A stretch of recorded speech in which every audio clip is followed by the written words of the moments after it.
We went to this hospital.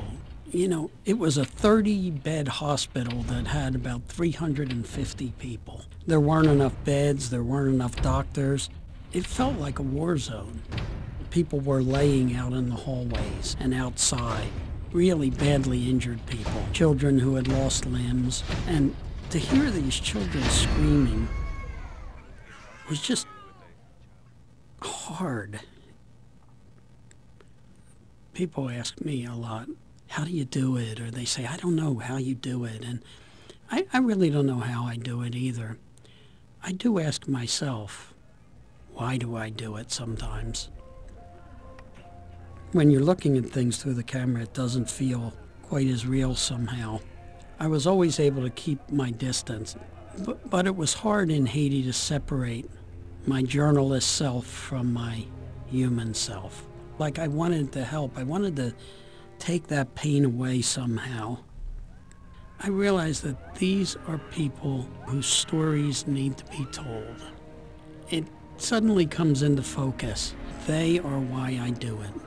In a disaster like the one that occurred in Haiti, it will take literally years to rebuild the infrastructure. But in this country, if it's not on the news, we forget all about it. So I guess I just want people to know that the hurt isn't over and that the help can't be either.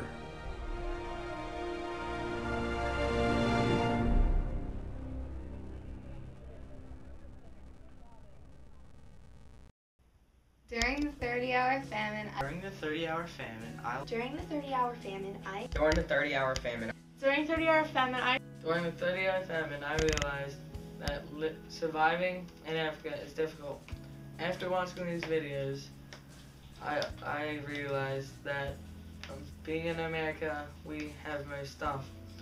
We can look inside our pantry and say to ourselves that we don't like that food and move to a different thing. But in Africa or other places, they have to survive on what they get.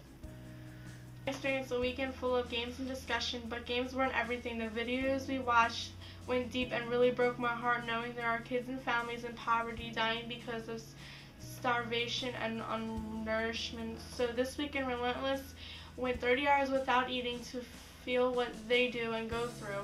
It really just opened my eyes to the bigger problem in hand. I've experienced an emotion unlike any other. It's mixed with sadness, hope, and understanding that there's people out there that might not be eating tomorrow and don't know if they'll have a meal the next day. I learned how hard it was for people in third world countries to live without food for their whole lives. I learned how they had to get water and how they had to travel far. It was something that I really enjoyed having, and it's something that I would definitely want to do again. Experienced my heart breaking for those in need of shelter, food, and aid. But this week wasn't just about not eating, but physically putting me in their shoes and knowing what they go through on an everyday basis. I was touched by the videos which were shown here, and they were talking about how we need to help the people, like, because they barely have anything, and it made me feel like I should have a touch of responsibility, because like I could spend money that I just totally waste on getting stuff at Wawa and then help them out. And I, as an individual, have the ability to make an impact in their life by doing so. And after this weekend, I feel like God has led me in that direction.